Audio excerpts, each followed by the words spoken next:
పార్టీకి ఒక కేడర్ ఉంటుంది, ఆ పార్టీకి ఆ కేడరు పనిచేస్తుంది, అందులో అనుమానమే లేదు.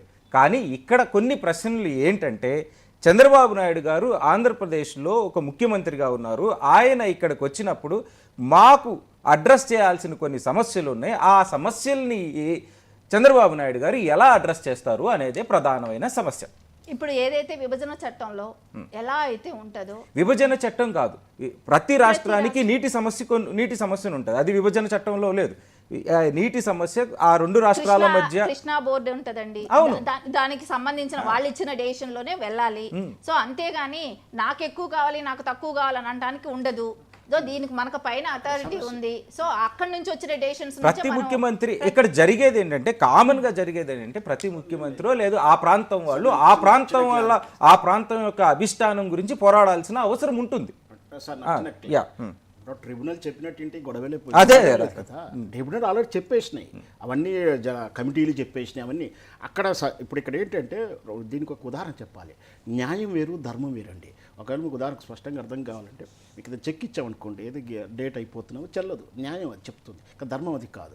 అట్లాగే వాళ్ళు తెలంగాణ వాళ్ళు మాది న్యాయం అనుకుంటారు, ధర్మం అనుకుంటారు. వాళ్ళు అది అనుకుంటున్నప్పుడు ఈ రెండు గంటల సిద్ధాంతం ఎలా, నువ్వు ఈ చేతి నుంచి లెటర్ ఇచ్చి ఈ చేతి నుంచి అసెంబ్లీలో వ్యతిరేక తీర్మానం చేసావు, వీళ్ళందరూ ఇక్కడి నుంచి ఎగేసావు, వాళ్ళని అయిపోయినా అయినా ఇప్పుడు వస్తుంది కాబట్టి అనుమానాలు.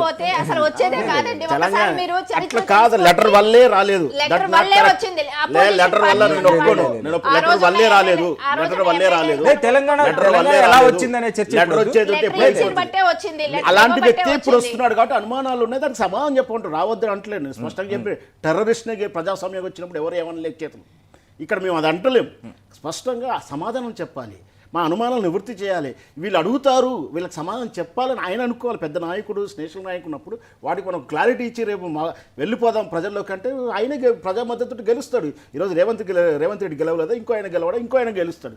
వాటికి సమాధానం చెప్పకుండా వెనక దాగి ఉన్నటువంటి రాసే ఎజెండా. ఒక్కసారి వచ్చారు తెలంగాణకి, ఒక్కసారి అరసారి సీఎం అయిన తర్వాత ఒక్కసారి ఫస్ట్ బహిరంగ మా పార్టీలో అందుకే ఒక్కసారికే మీకు ఎందుకు ఉలుకుపాటు ఉంటుంది. ఎందుకు అంటే ఆల్రెడీ ఆయన ఒక నేరస్తుడు, ఈ తెలంగాణ ప్రభుత్వాన్ని పడేస్తానికి.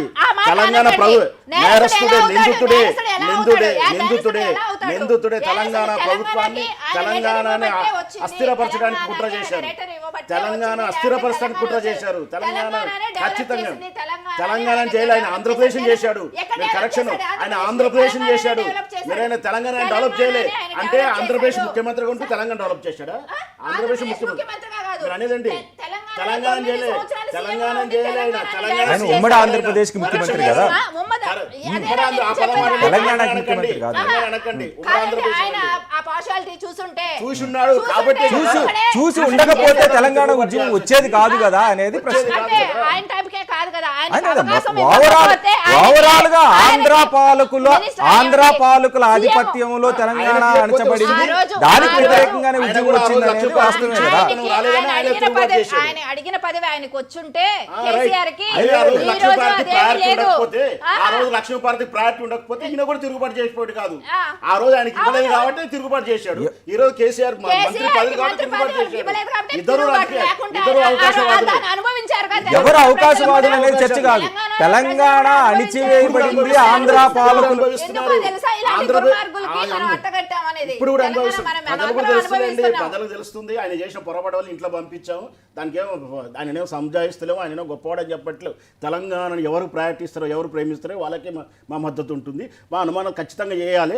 వాళ్ళు ఆ రోజు ఎందుకంటే చరిత్ర సాక్ష్యాల ప్రకారం చెప్తున్నారు, తెలంగాణ కుట్ర విఫల ప్రయోగం చేసింది నిందితుడు ఆయన. గుడారంలో ఉన్నటువంటి ఆ కర్నూలు నుంచి పరిగెత్తుకొచ్చినటువంటి వాళ్ళు ఈరోజు మళ్ళీ ఆంధ్రప్రదేశ్ అమరావతి అస్థిరంగా ఉంది, ఆంధ్రప్రదేశ్ అస్థిరంగా ఉంది. మళ్ళీ ఆంధ్రప్రదేశ్ ఇది తెలంగాణ కేంద్ర ప్రాంతం వైపు నెట్టబడతాదా లేదా తెలంగాణ మెర్జ్ చేస్తారని అనుమానాలు ఉన్నాయి. వాటికి క్లారిటీ ఇవ్వాలి. నాకు రెండు కళ్ళు అన్నప్పుడు చేస్తారు, ఎందుకు చేసిర్రు, అప్పుడు ఎందుకు చేసిర్రు, చరిత్రలో చేసింది, లాబింగ్ తోటి చరిత్ర చేసింది, చరిత్ర సాక్ష్యాలు ఉన్నాయి, అయితే మెర్జ్ చేయలేదా? మరి రెండు రాష్ట్రాలు వేడిపోయినప్పుడు ఎందుకు మెర్జ్ అయింది? ఆంధ్రప్రదేశ్ తెలంగాణ ఎందుకు మెర్జ్, హైదరాబాద్ స్టేట్ ఎందుకు మెర్జ్ అయింది? ఎక్కడ చరిత్ర వక్రీకరిస్తారు. నేనేం చేస్తాను. జయరాం గారు ఉన్నారు. జయరాం గారు, తెలంగాణ ఆంధ్రప్రదేశ్లో మరొకసారి మర్జ్ అయ్యే అవకాశం ఉంది.